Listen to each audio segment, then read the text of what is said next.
All right, this is Brett here, and I have Kathleen, who's a good friend of mine and mentor as well, too, in regards to kind of how my head works, and also how other people's heads work, and how that affects them from a life standpoint, whether it's at home, whether it's at work, or the little voice in your head that continues to squawk at you. So, what I wanted to do is to kind of create some value with this, is to go through a topic specific to kids as well, too. It's specific to humans as a whole, but we're going to kind of gear it towards kids, and that's emotional intelligence, which some people have heard of that, some people don't know exactly what it is.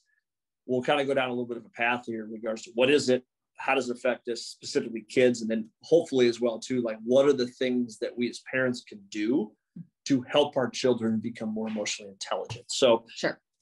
My simple question, I guess, for you to start, and maybe let me do this, let me preface this, is that Kathleen's, this isn't like an opinion from her. I mean, it is to some degree, but it's not. Yeah. But you've studied this, correct? Yeah. I've studied emotional intelligence extensively, and I use that with my background in business to figure out how we can use that in business. But I'm also a mom of 3 boys, and so I use emotional intelligence in my parenting every day. Yeah, and you are one of the most emotionally stable humans I know. I mean, it's a compliment. Yeah. You've had a lot go on in your life in the last few years, and this and that. And like every time I talk to you, it's like nothing quite rattles the boat. I mean, it obviously life does to some degree, but you don't let it affect you in the stuff moving forward. And I've looked at that with people anymore, and I'm like, that's to me like a huge representation of like true leadership. Yeah, and that's so the question, what is emotional intelligence, really is that it's where I've got a vision, and I'll use myself as an example, but I've got a vision for where my life gets to go, where my work gets to go, the kind of kids that I want to raise. And I don't mean I want to raise a doctor, I want to raise a scientist, or I mean, I want my kids to be loving, kind human beings. Mm-hmm. I want to be a loving, kind human being. And so we're going to lead from that perspective. Everything else is just circumstances. Yep. So really being clear about what it is that you want, and then anything that happens, death, sickness, really big things, they don't rock you because you are not led by your emotions, you're led by your vision. It's kind of an inside out versus an outside in. Absolutely. You talk about that all the time. Yeah. But really thinking about it from stuff's going to happen around us, but we're not going to let it affect us as far as, yes, we're going to feel our emotions. But if somebody dies, for example, that's a significant experience, and we're going to feel that. It's going to be sadness or anger or whatever's going to come up. And we're still going to be focused on what we want to create. Gotcha. So I guess from a perspective of emotional intelligence over the last, say, 20 years for that matter, even the last 2 years for that matter, like I feel like our world's become more chaotic, which everybody always says that over the course of time. But what's changed in relation to emotional intelligence in our society, and how has that played out?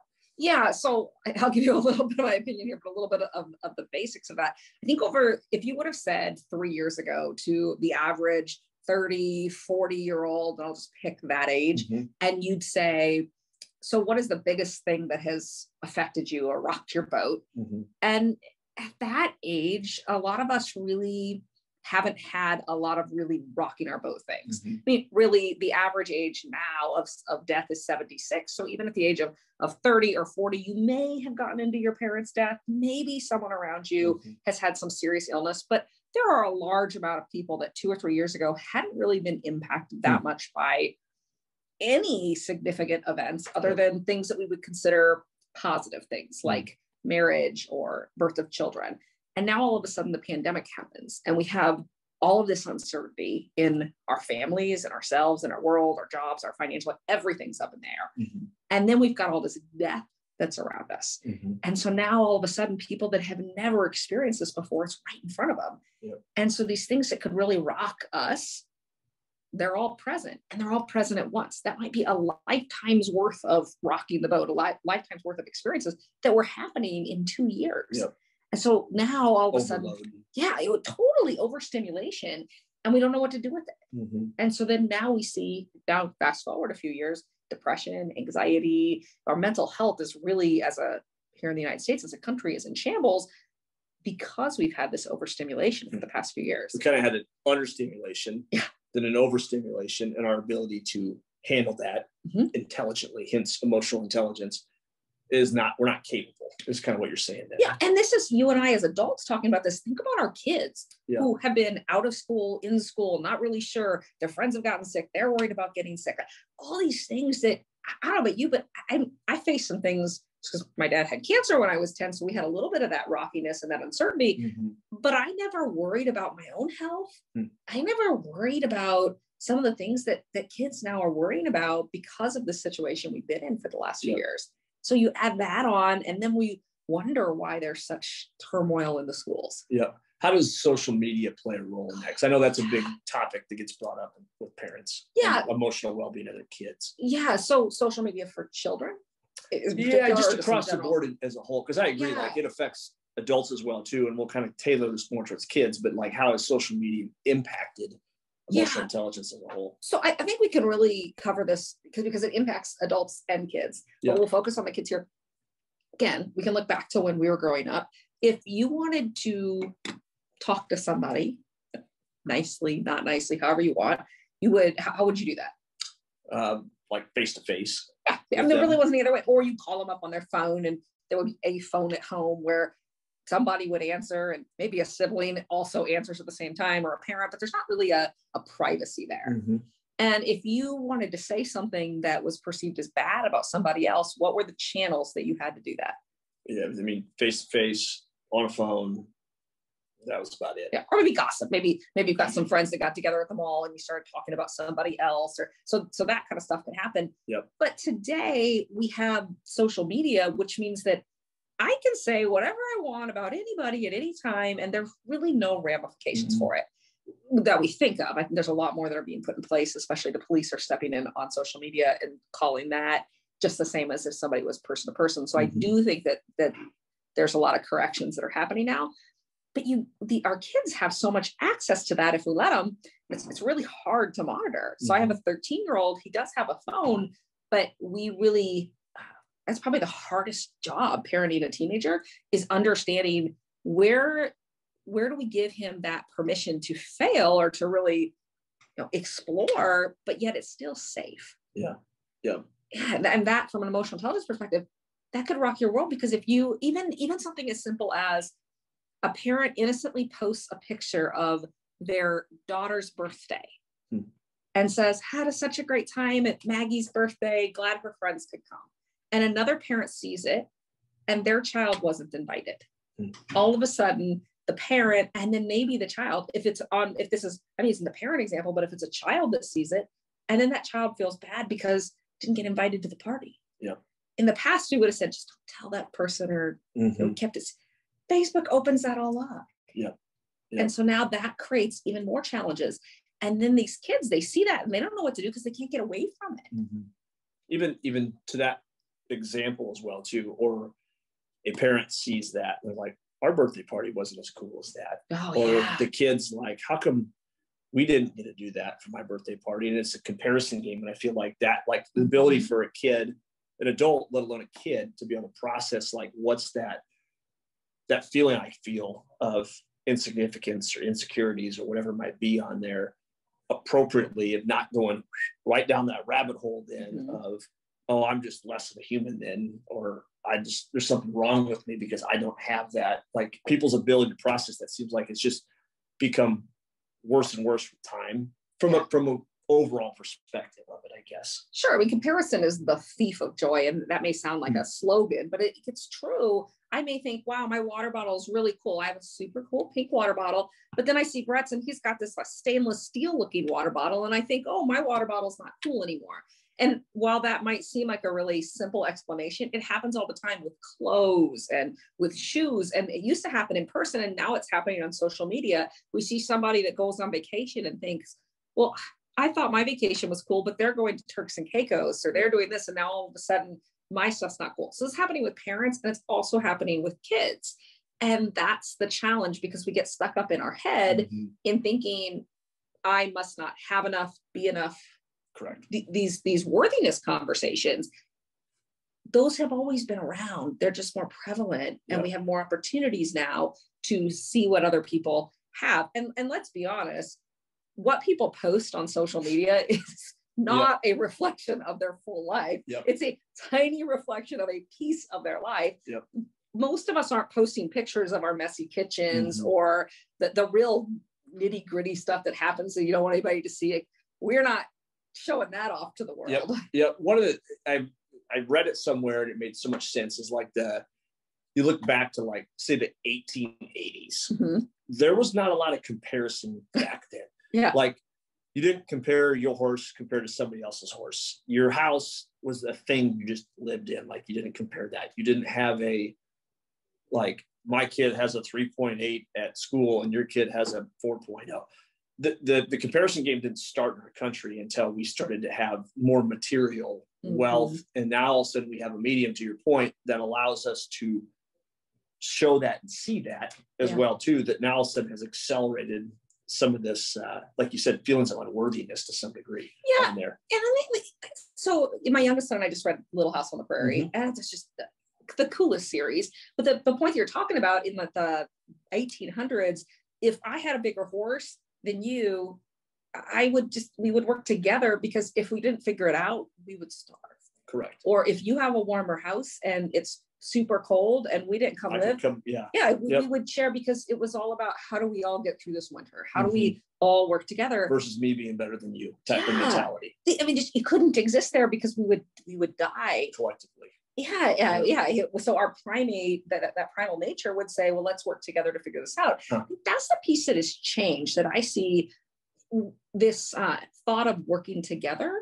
That's where we get to go, versus working against. So if you have something that I would really like, instead of being jealous of it, it's, hey, how can we work together? A cool car, let's go for a ride, or whatever that is. Or you have a great house. That's great. How are you so successful that you got to create this? And learning from other people, and that curiosity versus the judgment, the self-judgment of, I'm not good enough. And it mentality starts in our kids. So if we watch it, my kids, they're 9, 11, and 13. And so we have a joke at our house. We call it Judgement. And it's whenever we sense ourselves or our kids, whenever we're in judgment, we say, are you being a Judgy McJudgerson? It's funny, because I think my wife called me that the other night. Of course she did. And that it just reminds us it's an interrupter in a funny way, where we can say, oh, okay, we're judging. But we're creating a story about somebody else, where a story doesn't need to necessarily happen. We could actually dig in and say, what's really going on here, and be curious, because whatever's happening for us is absolutely a reflection in our kids. So let's kind of take that curiosity versus judgment conversation, because I've talked a lot about that. But with a child, helping them understand emotional intelligence and kind of applying that a little bit as well too. Like, a kid feels X. There's a story to that to some degree. Kind of walk down that path a little bit on there. I think the very first step when you're really introducing emotional intelligence to kids is that I feel. Because there's really only 26 different emotions. It's not that many. But I read the statistic that said that the amount of emotions that adults, but especially kids, can even identify is very low. So if you're feeling something that's a discomfort to you, being able to label it is the first step. So one of the things that we used with our oldest when he was probably 5, we had these emotion rocks. You ever seen those? Just rocks with little faces on them. And we would say, what are you feeling right now? Because he didn't have the words. He really could not plug the words in, but he could look at the rocks and he could figure out in his mind which face on the rocks looked like what face he might want to make based on how he's feeling. And so he started to identify emotions with his state. And then we'd say, oh, this rock, this is called angry. This is called mad. This is called sad, because he just didn't know. And so we started to put words on what he was feeling. Now, my kids, I don't know about yours, my kids, sometimes when they get frustrated, they go back, they use animal noises. Like cat is a big one right now. And they say, meow. And on one hand, it drives me nuts, because we say, use your words. Now, when they were 2 and 3 and 4, it's like, okay, whatever. But now they're old enough to use their words. And so I really have to think about what's happening. And it's going back to that. I don't have words to put on it. So I'm just going to use a meow. And I could get frustrated about it as the parent, or I could say, okay, pause. They're meowing because there's some kind of disconnect. You don't have a word to put on it.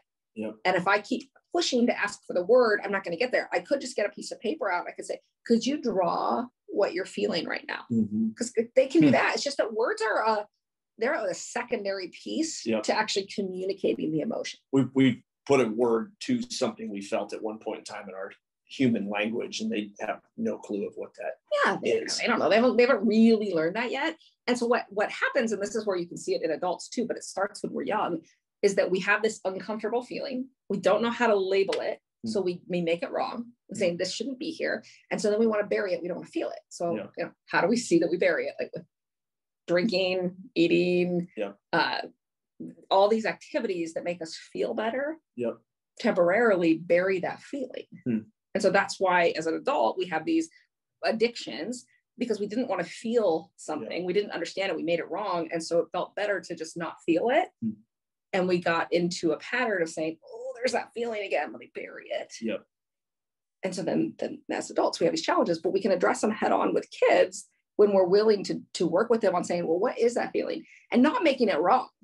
Because who am I to judge if I feel a certain way? Yeah, to like feel your feelings. It's okay. As a parent, it can be very frustrating when, like an ice cream cone. If I said to my kid, hey, would you like an ice cream cone? There's lemon or blueberry. Like, I would be thinking this is great. But if my son had his heart set on cherry and that wasn't one of the choices and he started a tantrum, I could be really mad about that. But really, it's just because his choice where he thought he's feeling a lack of freedom there. He just hasn't learned that, okay, if cherry is what you want, could you just ask mom, is cherry a choice? We haven't built that connection as a kid. And so we get to really understand with our kids and say, well, what is coming up for you right now? And if they can't speak it, draw it, or some other mechanism. Those stones, those work too. So we just want to understand where they're coming from. So the first step is kind of like identify and create awareness around like what that feeling is at that point. So like now some kid kind of understands that, like, what's that second step then? Like, what's the next piece to help them process through it then? Yeah. So once you understand the feeling that's coming up, then we want to understand what is associated with that feeling. So in this case, if the child is angry, okay, well, what is the trigger that got him to be angry? Because there's different triggers for everybody. So once you know that the emotion, you can understand the trigger. Gotcha. So typically triggers and emotions go hand in hand. And now that my kids are older, I can see, okay, so they're feeling this way. I know that these triggers I've seen the pattern. So this trigger typically gives this emotion, and I can start to figure out perhaps that's why. But my job as a parent, and this took me a long time to realize, it's just to support them. And I create opportunities for them to make choices. Like, that's it. We have a choice parenting that we use, and in emotional intelligence, it's all focused on choice, which means you could make what we might perceive as good choices or bad choices. And that's okay. But it's choice, consequence. Gotcha. Okay. So as a parent, if I figured out emotion and then the triggers, then I can start to build those patterns and say, well, when my child chooses this way or feels this way, this is typically what's going to happen. Now I can support my child in understanding, when you're in this situation, this is typically what happens. How do we work through it? Because at the end of the day, our goal is to be back to neutral, to even. So we're working back towards that. We're not ignoring what's coming up to get there, but we're going to work through it. Often, like fight or flight, you've heard that. We just want to get away from a problem as fast as possible. But our goal in raising emotionally intelligent children is to stand in the fire with them. 1 second. No, and I think that's the part that, again, as a parent, like as a human, we don't like discomfort. Oh yeah, no. So walking down this path here of identifying emotions, identifying triggers, and then working through that with them to help create a different choice per se, like, it's a lot of work. There's a lot of pushback.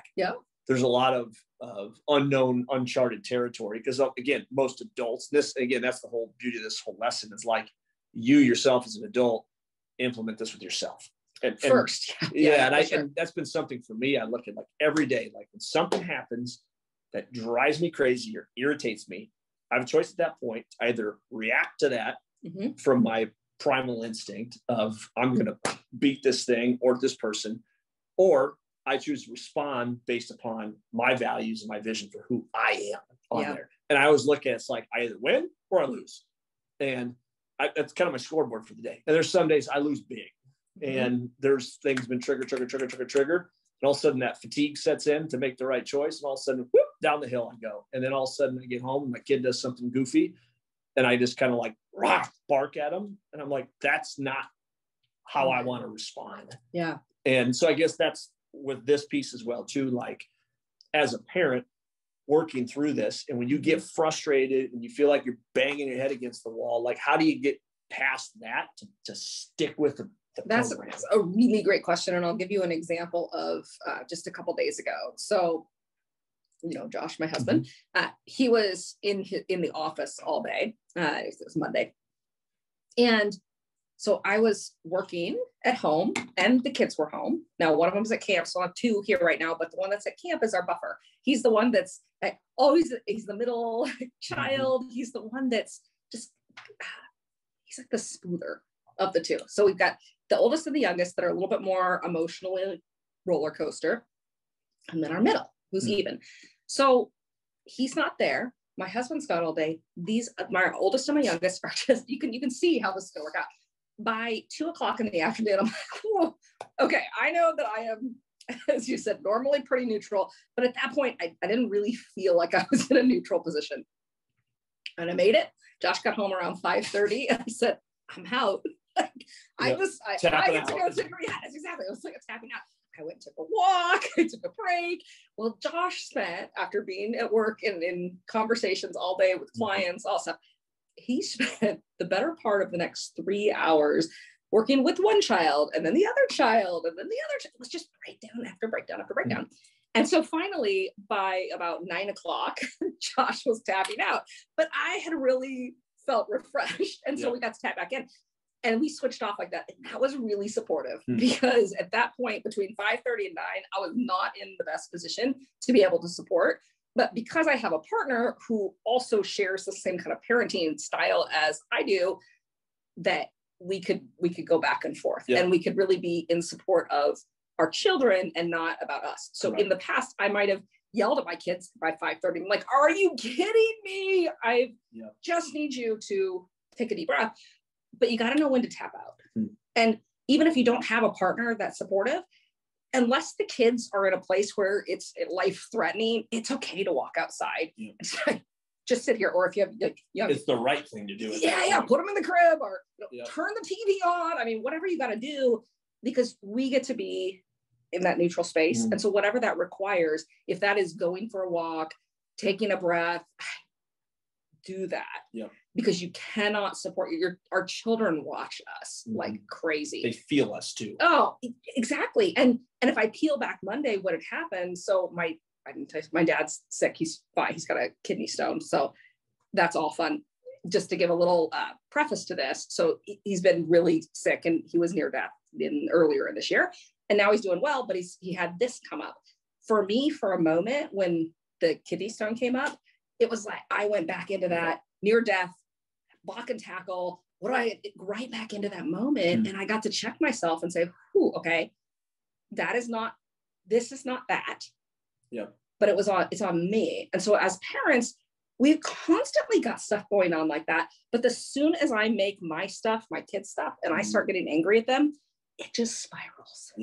And I realized, I actually created all of the turmoil that happened on Monday. You're the lighter at that point. Yeah. So my on edge created their on edge. And as soon as I stepped away and gave my husband the space to do his thing, by the time we all got back together at 9:00, it was fine. But the work that goes into getting to that point versus it'd been a lot easier to check out, scroll through Facebook, go outside, have a drink, do whatever.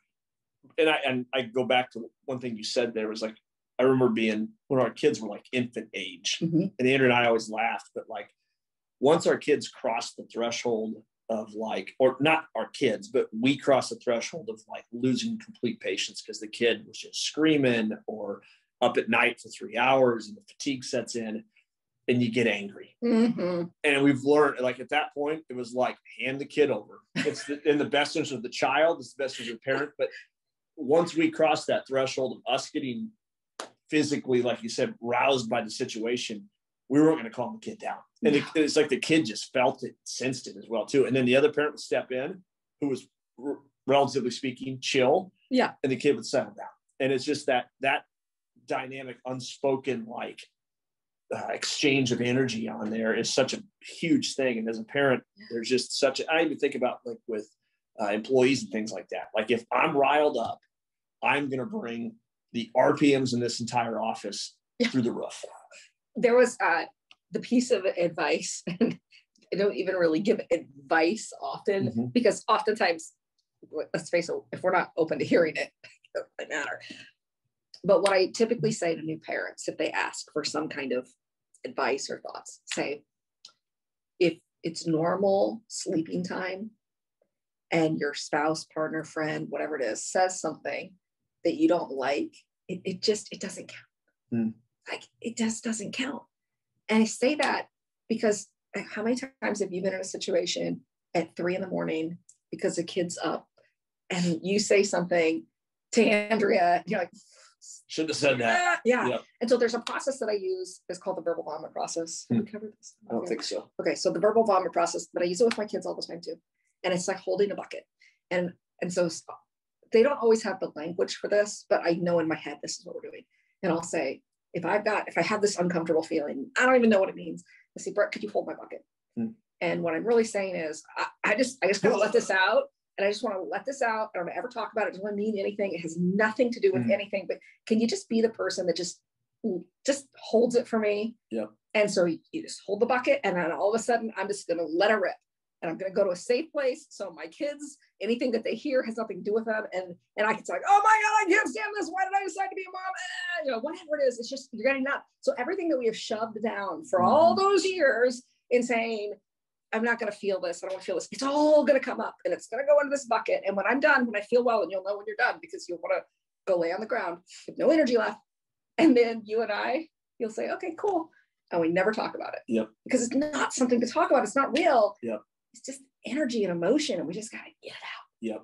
But if we don't have somebody who's willing to do that with us, that's a challenge. So we get to find that person that's just be willing to hold the bucket. Hold the bucket. And never talk about Hold the bucket, hold my hair back. Yeah, because it's not a real thing. But if I was puking, you would hold the bucket. It wouldn't be weird at all. Yeah. But with emotional intelligence, it's a good point. It's like we say that's a bad thing. But we got to just get this stuff out and then move on. Yeah. So to kind of recap this, like from a child standpoint, as a parent, our job is to help them identify emotion, identify triggers, also with that, help them identify choices, and then kind of help them work through being better at making a better choice. Yeah. Ultimately, they make a choice, they feel the consequence. We got to label the consequence. We got to let them see, you made this choice, and here's the consequence. Like homework. You chose not to do your homework. You got an F. Yeah. You chose not to bring a water bottle to the park. You're thirsty. So every time we bail them out, we're enabling them versus empowering them. And so choice, consequence. They're going to have some kind of emotion around that. Help them understand what that is. But ultimately, we're getting back to neutral. So we're figuring out, we got to teach them how to navigate this, because in their 20s, most of us aren't going to be there with them. We're not going to go to their first job and something's going to happen at that first job and we're not going to be there. We may get a call at the end of the night, may not. But they have to figure out how to navigate this. It's our job to build the skills up now in a safe environment for that, which does mean letting them fail. And understanding that ultimately they're helping them understand that the emotion's a thing that's a result of something that happened. And that ultimately that emotion is to some degree a choice in terms of how that plays out then after that. The emotion's very real to them. It's very real to us, but it's not real in the world. It's not like my water bottle doesn't have an emotion. We as humans have emotions, but they're just fleeting moments based on our experience. There's a judgment that we're putting on it. I'm happy or I'm sad or I'm angry. And as long as we're a human, we're going to have those, but they don't have to change our vision and where we're headed to. That's our goal. We still get to navigate forward. So we get to feel it, but we get to move forward at the same time. We're just, what happens is what happens. How we feel is how we feel, but how we move forward with that, who we are and where we're going is not being dictated based upon that thing, that emotion. That's the very definition of emotional intelligence. So I'm not held captive by my emotions. Gotcha. Well, I appreciate your knowledge and your expertise. Hopefully you guys get something great out of this. And again, I think you would agree with this. Like, this is not easy work. It is very challenging, difficult, takes time. You yourself are going to get kind of crazy in the process of it, but at the same time, like, it is worth it. And I would also say as well, too, you as a parent, like, grow so much by working on some of these things because you learn a lot about yourself. Mm-hmm. The things you're working on with your kid literally is the exact same things you yourself are doing. And you're probably having issues with yourself as well, too. For sure. And when you first implement, there's pushback from the kids because they don't know what to expect. They're changing the game. Now we're talking about emotions. We didn't talk about those before. And so it's just something that you get to work through and know that there's a lot of people out there to support. Like, we're here to have this conversation. Mm-hmm. And this is something, if we don't have it figured out, we're just practicing and getting stronger with our kids.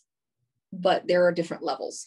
Yep. So we're always growing. For sure. And I have such a strong conviction of this because it's like the family in our country has gotten beat up over time. And I feel like a lot of this really, really applies to that. Like, being willing to do this work to strengthen that bond in the family, to create deeper relationships that aren't severed because something stupid happened one time or the other type of deal. And again, from that perspective, like, how do we rebuild our country and the values at which we were built upon?